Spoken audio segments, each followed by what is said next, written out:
Yo mga idol, kamusta? Sports Talk PH nga pala. Ang hamon kay Inoue, pag-usapan natin yan mga idol. Ngunit bago ang lahat ay huwag kakalimutang mag-subscribe at i-click ang notification bell button for more sports talk. So alam nga po nating lahat na hindi gaanong sikat ang Japanese Monster 4 Division World Champion Naoya Inoue sa Amerika. Dahil bagamat minsan na naging pound for pound king siya ng boxing sa loob ng 3 buwan itong nakalipas na taon lamang, ay hindi niya pa din makamit ang superstar status ng isang boksingero, gawa ng lagi siyang lumalaban sa bansang Japan lamang. Kaya naman dahil dyan ay mas sikat pa sa kanya internationally ang mga boksingero na hindi pa naman nagiging world champion, katulad na lang ni Ryan Garcia. Bukod dyan ay sa Amerika kasi at sa kontinente ng Europa, ay halos wala silang mga pakialam pag mas mababa na sa 135-pound lightweight division ng labanan.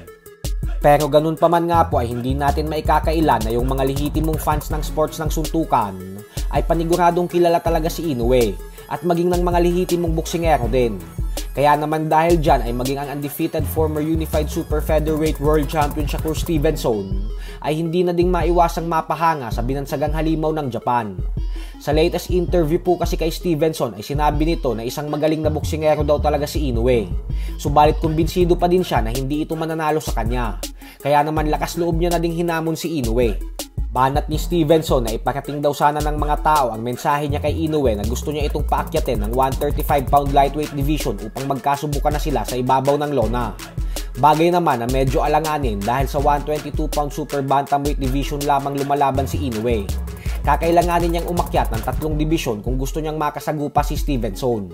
Malabo po itong mangyari sa ngayon dahil tiyak na hindi din susugal ang kampo ni Inoue sa ganitong sitwasyon. Sa kabilang banda naman mga idol ay nakauwi na nga po ng bansang Pilipinas ang ating pambato na si former 3 Division World Champion Angas ng Pinas, Janriel Casimero.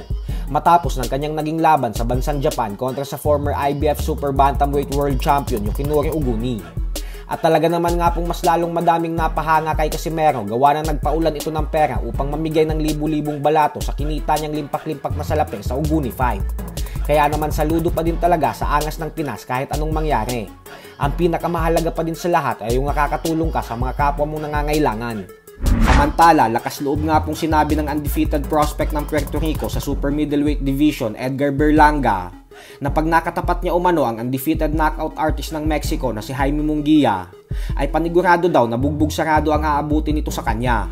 Pero bagamat nga daw alam niya nang hindi sa kanya mananalo si Munguia, ay kumbinsido ito na kailangan niya pa din daw talagang labanan si Munguia. Kasi ito daw ang magbibigay daan sa kanya upang makalaban ang main target niya na si Canelo Alvarez. So hanggang dito na lang po muna tayo mga idol.